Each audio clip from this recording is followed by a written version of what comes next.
El creyente, te lo digo furiosa, que contempla meditando a Cristo con los brazos abiertos sobre la cruz, terminará por amarlo.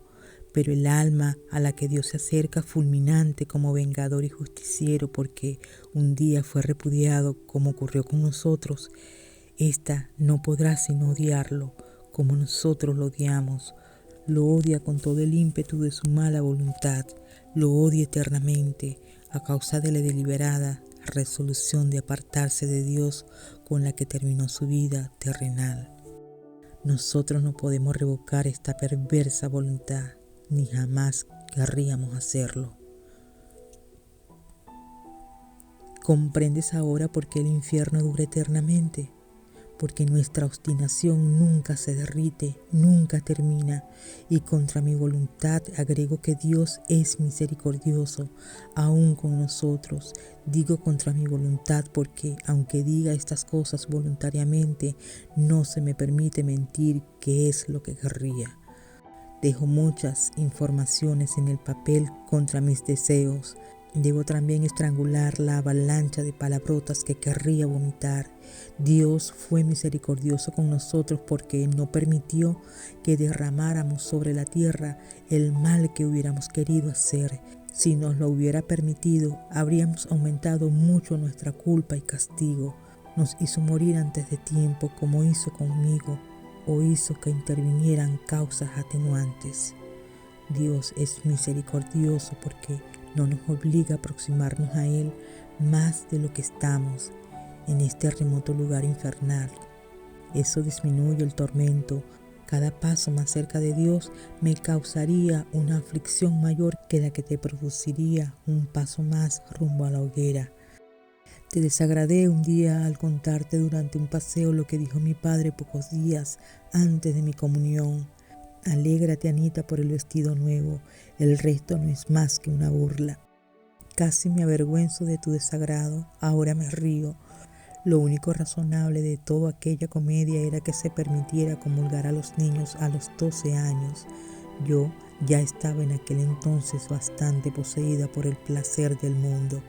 Sin escrúpulos, dejaba a un lado las cosas religiosas.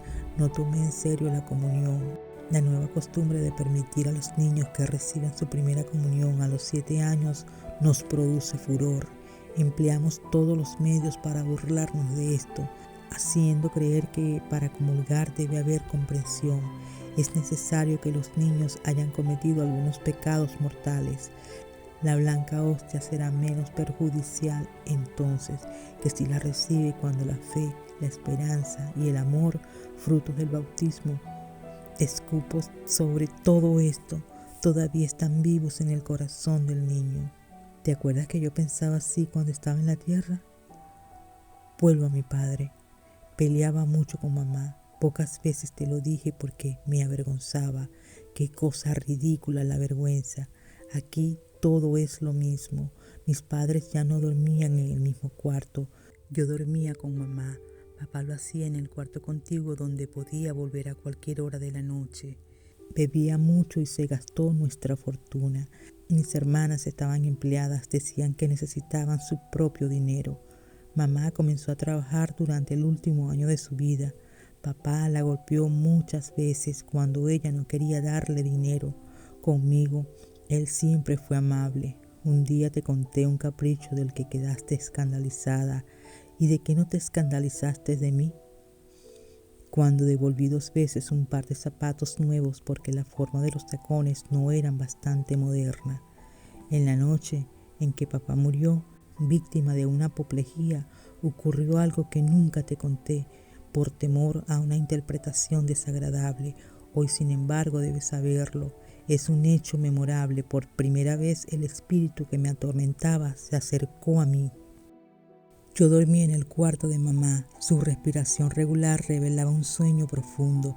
Entonces escuché pronunciar mi nombre. Una voz desconocida murmuró: ¿qué ocurrirá si muere tu padre? Ya no lo quería, papá, desde que había empezado a maltratar a mi madre. En realidad no amaba absolutamente a nadie, solo tenía gratitud hacia algunas personas que eran bondadosas conmigo. El amor sin esperanza de retribución en esta tierra solamente se encuentra en las almas que viven en estado de gracia. No era ese mi caso. Ciertamente él no morirá, le respondí al misterioso interlocutor. Tras una breve pausa escuché la misma pregunta. Él no va a morir, repliqué con brusquedad.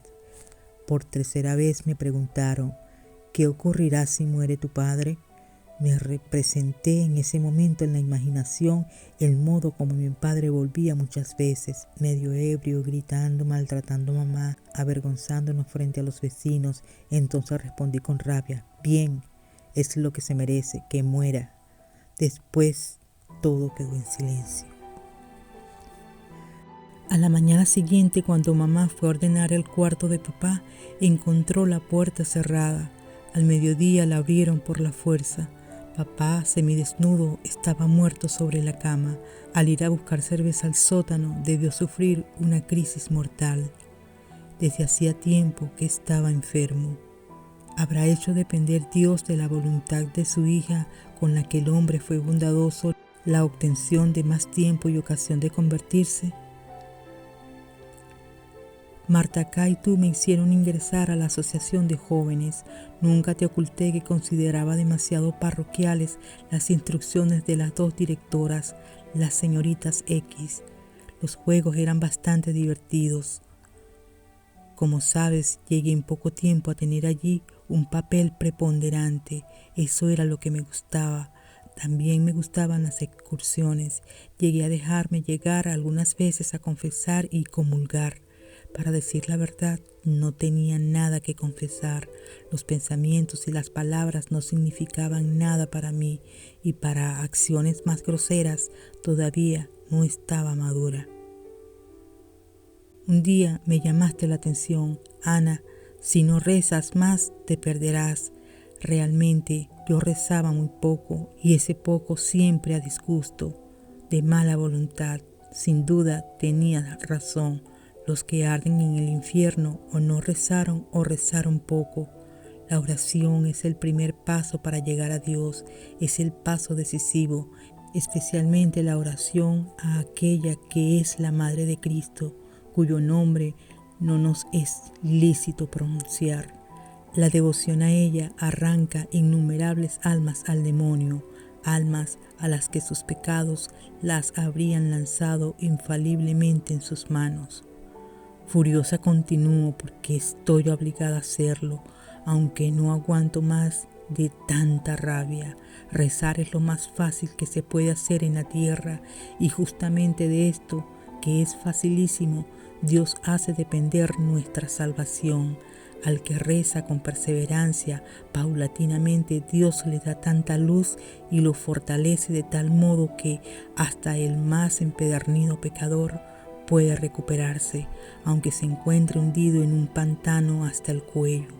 Durante los últimos años de mi vida ya no rezaba más, privándome así de las gracias sin las que nadie se puede salvar. Aquí no recibimos ningún tipo de gracia. Aunque la recibiéramos, la rechazaríamos por escarnio. Todas las vacilaciones de la existencia terrenal terminaron en esta otra vida. En la tierra el hombre puede pasar del estado de pecado al estado de gracia. De la gracia se puede caer al pecado. Muchas veces caí por debilidad, pocas por maldad. Con la muerte, cada uno entra en un estado final, fijo e inalterable.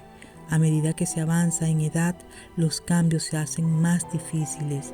Es cierto que uno tiene tiempo hasta la muerte para unirse a Dios o para darle las espaldas. Sin embargo, como si estuviera arrastrado por una correntada antes del tránsito final, con los últimos restos de su voluntad debilitada, el hombre se comporta según las costumbres de toda su vida.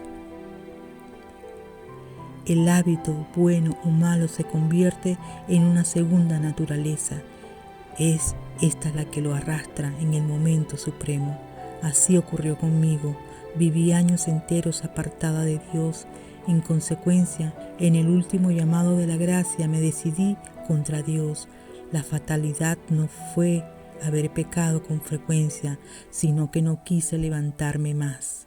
Muchas veces me invitaste para que asistiera a las predicaciones o que leyera libros de piedad. Mis excusas habituales eran la falta de tiempo. ¿Acaso podría querer aumentar mis dudas interiores? Finalmente tengo que dejar constancia de lo siguiente.